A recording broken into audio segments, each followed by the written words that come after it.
Welcome to vidonko.com। আমি সঙ্গীতা, তোমাদের ম্যাথসের teacher. চলো দেখা যাক কি প্রবলেম আছে সলভ করার জন্য। সঠিক উত্তরটি নির্বাচন করো।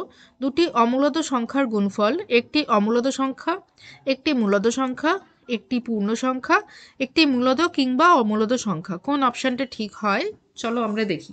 তো তার জন্য আমরা অ্যাজ ফর এক্সাম্পল দুটো ইরাশনাল নাম্বার নেই। ওকে, মূলদ সংখ্যা মানে ইরাশনাল নাম্বার। তো ধরলাম দুটো ইরাশনাল নাম্বার হচ্ছে √2 অ্যান্ড √5। চলো এবারে দুজনকে গুণ করা যাক। √2 ইন্টু √5 গুণ করলাম, তাহলে আন্ডার রুটের মধ্যে আসবে 2 into 5, so that is equal to √10।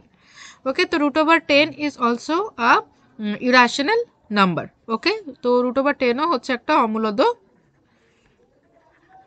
সংখ্যা। তাহলে আমরা কি পেলাম, যে দুটো অমূলদ সংখ্যাকে গুণ করলে আমরা একটি অমূলদ সংখ্যা পেলাম। কিন্তু সবসময় কি তাই সত্যি? চলো দেখা যাক, আমরা √2 সাথে আবার √2 গুণ করি, তাহলে কি হবে?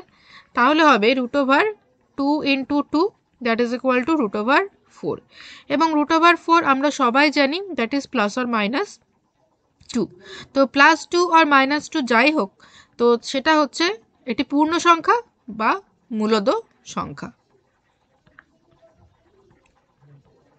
ঠিক আছে, তাহলে দেখো যে দুটো অমূলদ সংখ্যাকে আমরা যদি গুণ করি, তাহলে আমরা মূলদ সংখ্যাও পেতে পারি আবার অমূলদ সংখ্যাও পেতে পারি।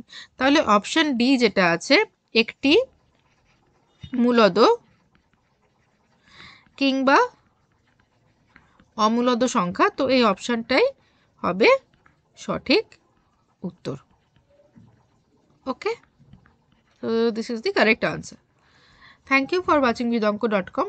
অঙ্কের আরও প্রবলেম এবং সলিউশনের জন্য আমাদের ওয়েবসাইট অবশ্যই ব্রাউজ করো।